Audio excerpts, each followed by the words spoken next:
El cura sin cabeza. Primera parte. El legado de la oscuridad. La iglesia de San Gregorio, construida en el corazón de Boyacá durante la colonia, se alzaba como un testigo imponente de siglos de historia. Pero en su interior, entre los restos de murales descoloridos y bancos cubiertos de polvo, yacía un oscuro secreto. En el siglo XVIII, este lugar había sido testigo de un episodio tan terrible que incluso los habitantes del pueblo preferían no hablar de ello. Una maldición pesaba sobre el lugar desde que un sacerdote, acusado de herejía y prácticas oscuras, había sido decapitado tras un juicio secreto. Su historia fue enterrada con él, pero su sombra continuaba presente, al igual que las inexplicables desapariciones y la creciente superstición entre los habitantes. En 2023, un equipo de arqueólogos dirigido por el Dr. Julián Mora fue enviado a investigar las ruinas de San Gregorio. El equipo tenía un objetivo claro: documentar los hallazgos de la iglesia y recuperar cualquier elemento de valor histórico antes de que los planes de restauración comenzaran. Julián, un historiador apasionado y amante de los misterios coloniales, no sospechaba que este sería el inicio de algo que cambiaría su vida para siempre. Mientras removían escombros en el altar principal, una grieta en el suelo reveló una pequeña cripta oculta. Dentro encontraron un cofre de madera sellado con un símbolo que Julián reconoció de inmediato: una cruz invertida rodeada de inscripciones latinas desgastadas por el tiempo.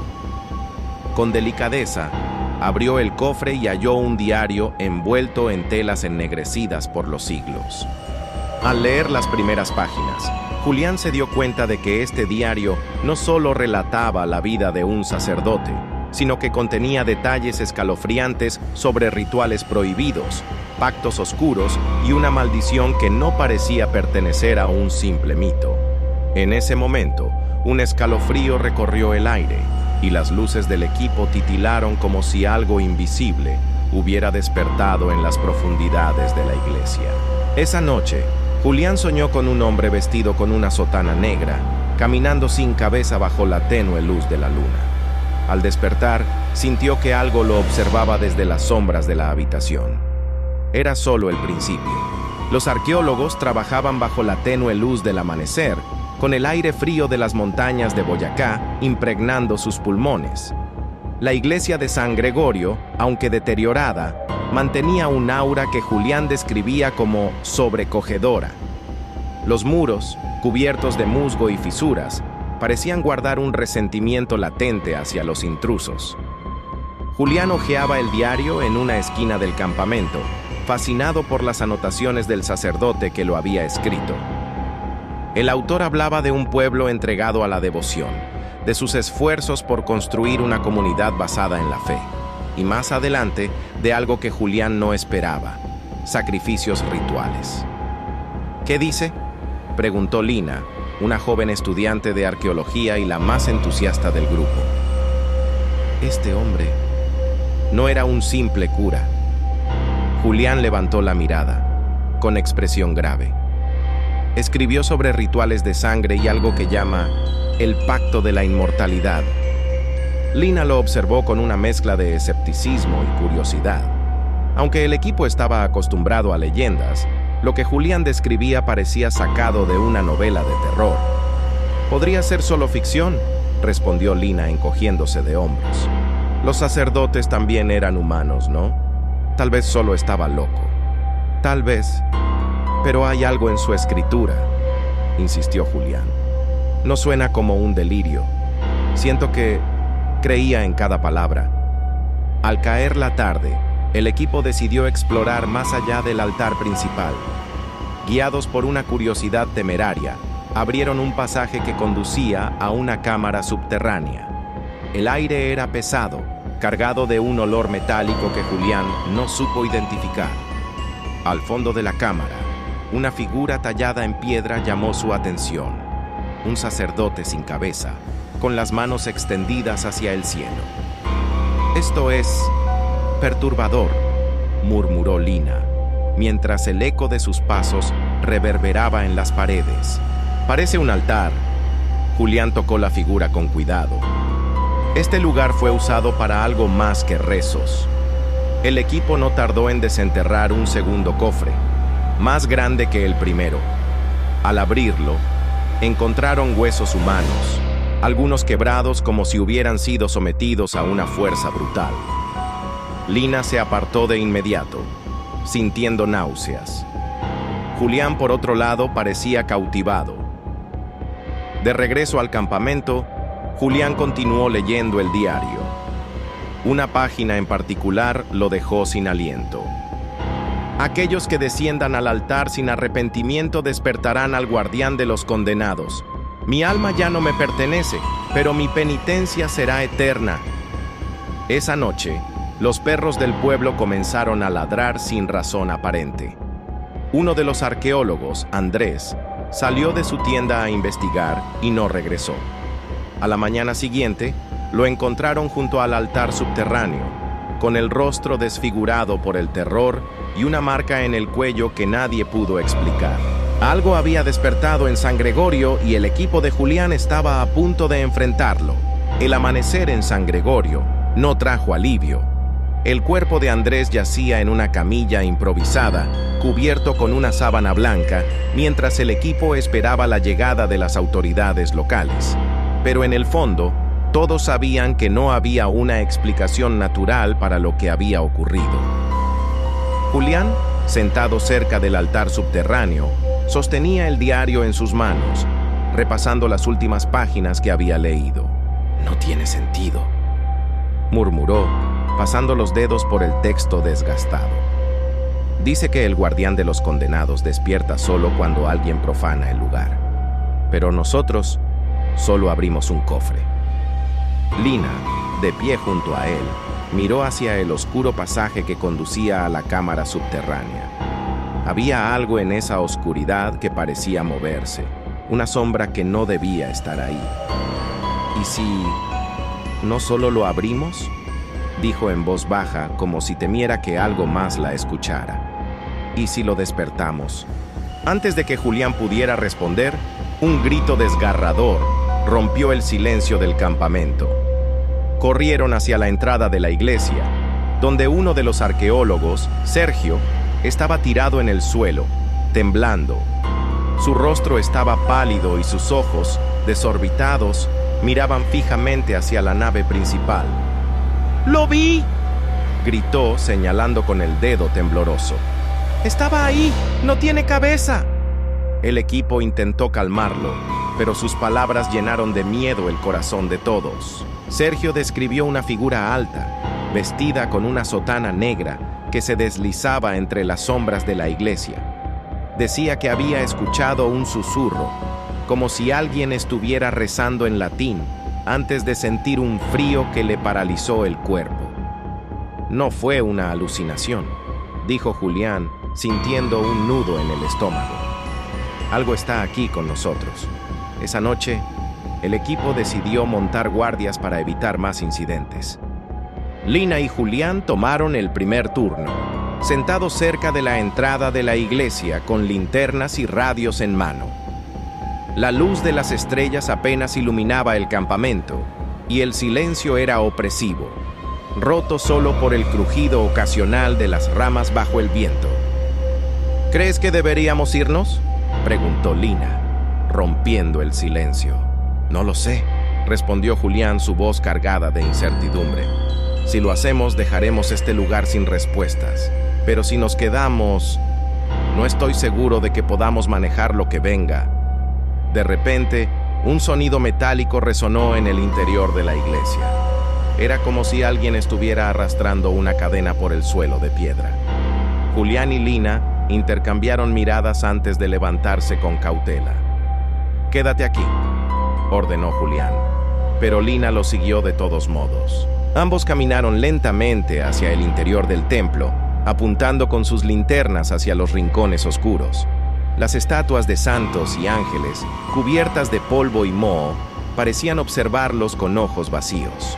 El sonido de las cadenas se intensificó, acompañado por un eco de pasos. «¿Hola?», llamó Julián, su voz temblando ligeramente. ¿Hay alguien ahí? No hubo respuesta. De pronto, las linternas parpadearon y un frío gélido invadió el aire. Lina tomó a Julián del brazo, su respiración acelerada. «No estamos solos», susurró. Entonces lo vieron. A través de las sombras, una figura alta y vestida con una sotana negra emergió desde el fondo de la iglesia. Su movimiento era antinatural, como si flotara en lugar de caminar. Pero lo que más aterraba era la ausencia de su cabeza. En sus manos llevaba un rosario, cuyas cuentas brillaban con un tenue resplandor rojo. Julián retrocedió instintivamente, pero sus pies tropezaron con una piedra, haciéndolo caer al suelo. La figura se detuvo y levantó el rosario, como si estuviera bendiciendo el espacio. Un murmullo bajo, casi incomprensible, llenó el aire, y Lina se cubrió los oídos para bloquearlo. ¡Corre!, gritó Julián, empujando a Lina hacia la salida. Ambos salieron corriendo de la iglesia, el corazón martilleando en sus pechos. Afuera, el resto del equipo los miró con preocupación. «¿Qué pasó?», preguntó uno de ellos. Julián, sin aliento, se giró hacia la entrada de la iglesia. La figura ya no estaba allí, pero el eco de su presencia seguía resonando en su mente. «Está despierto», dijo finalmente, «y no se irá».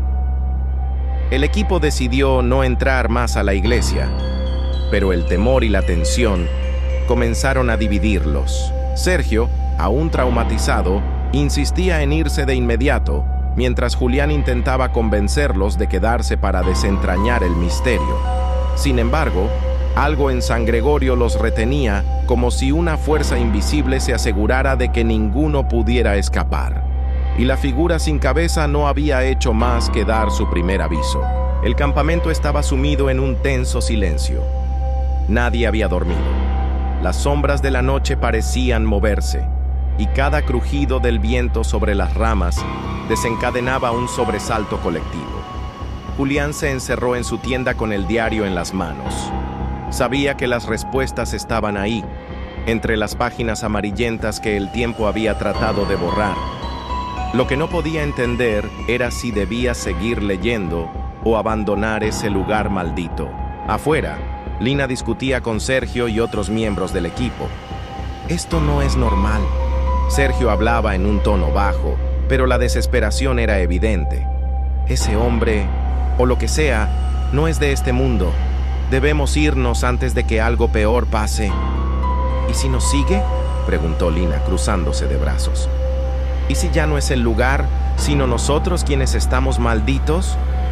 Sergio la miró con incredulidad, pero antes de responder, una voz los interrumpió. El diario lo explica. Julián salió de la tienda con el rostro demacrado y el libro en la mano. El sacerdote sabía lo que hacía. Esto no fue un accidente, fue un pacto. El diario revela los secretos. Esa misma noche, Julián reunió al equipo alrededor de una fogata improvisada. Aunque el frío los envolvía, lo que sentían era más que el simple efecto del clima. Había algo en el aire, algo que los observaba desde la penumbra. El sacerdote que escribió esto se llamaba Padre Miguel Valdivia, comenzó Julián hojeando el diario. Fue asignado a San Gregorio en 1765. Según sus primeras entradas, era un hombre devoto, obsesionado con erradicar el pecado de su parroquia. Pero algo cambió. Julián pasó sus dedos por una página marcada con manchas oscuras. Aquí dice que comenzó a tener visiones. Habla de una figura encapuchada que le ofreció el poder de la inmortalidad a cambio de su devoción. Él pensó que era una prueba de su fe. ¿Creyó que era Dios?, preguntó Lina, incrédula. Julián asintió. Pero no lo era. En sus propias palabras, describe cómo, después de aceptar el pacto, las cosas comenzaron a torcerse. Sus feligreses desaparecían, las misas eran interrumpidas por ruidos extraños, y la iglesia se llenaba de olores a azufre. Empezó a realizar sacrificios para mantener el equilibrio, convencido de que estaba haciendo lo correcto.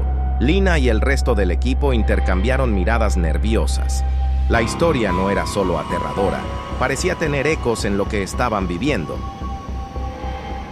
¿Qué más dice?, preguntó Sergio, casi en un susurro. El pacto no era con Dios, continuó Julián, su voz bajando con cada palabra. Era con algo mucho peor. Aquí menciona a el guardián de los condenados, una entidad que custodia las almas que no pueden ascender ni descender. Cuando el padre Miguel intentó romper el pacto, fue condenado a vagar por la eternidad. Un silencio sepulcral se apoderó del grupo. El fuego de la fogata parecía debilitarse y el frío se hizo más intenso. La primera advertencia. En medio de la reunión, un sonido repentino los hizo saltar. Era un golpe seco, como si algo pesado hubiera caído al suelo. Todos se levantaron de inmediato, alumbrando con sus linternas en todas direcciones. ¿Qué fue eso?, preguntó Sergio temblando. La luz de una de las linternas apuntó hacia la entrada de la iglesia. Allí, en la penumbra, algo se movía.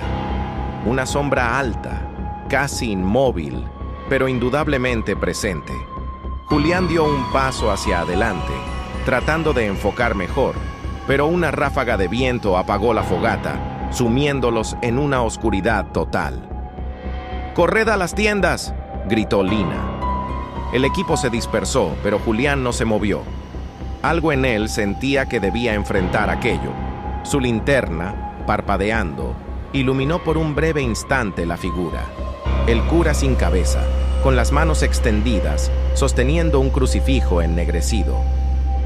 ¿Qué quieres de nosotros?, gritó Julián, su voz firme, aunque su corazón latía descontroladamente. No hubo respuesta. La figura simplemente señaló hacia la iglesia, como si los estuviera invitando a entrar. Entonces desapareció, dejando atrás un eco sordo que resonó en el aire. Los ecos del diario. Esa noche, Julián regresó al diario, buscando respuestas desesperadamente. Encontró una anotación que lo heló por completo. El guardián no se detendrá hasta que se complete el pacto. Si los vivos se niegan a cumplirlo, se cobrarán sus vidas como tributo. Las palabras se grabaron en su mente. Ahora entendía que su equipo estaba atrapado, no por curiosidad, sino porque habían desatado algo que no podía controlarse. El cura no era solo un espectro, era un guardián que exigía sacrificios y el tiempo para ellos se estaba acabando. Esa madrugada, mientras el equipo intentaba dormir, Julián tomó una decisión. Si el cura quería que regresaran a la iglesia, lo harían, pero no sin un plan. Estaba convencido de que si lograban descubrir más sobre el pacto, podrían encontrar una forma de detenerlo. Sin embargo, en las sombras de San Gregorio, algo acechaba, esperando su próximo movimiento. Hasta aquí hemos llegado con la primera parte de El legado de la oscuridad. Hemos presenciado el inquietante descubrimiento de un diario maldito, la aparición del temido guardián y los primeros encuentros aterradores que ponen a prueba a Julián y su equipo. Pero esto es solo el principio. La segunda parte nos llevará aún más profundo en el misterio que envuelve a la iglesia de San Gregorio. Las sombras se vuelven más oscuras, las respuestas más inquietantes y las decisiones más difíciles. ¿Lograrán encontrar una forma de romper el pacto antes de que sea demasiado tarde? Si quieres saber qué sucede a continuación, te invito a darle like a este video, suscribirte al canal y activar la campanita para no perderte los próximos capítulos. Y no olvides comentar, ¿qué harías si estuvieras en el lugar de Julián? La historia continúa, y el guardián no se detendrá hasta cumplir su propósito. Nos vemos en la segunda parte de esta historia. Parte 2 disponible el 1 de febrero.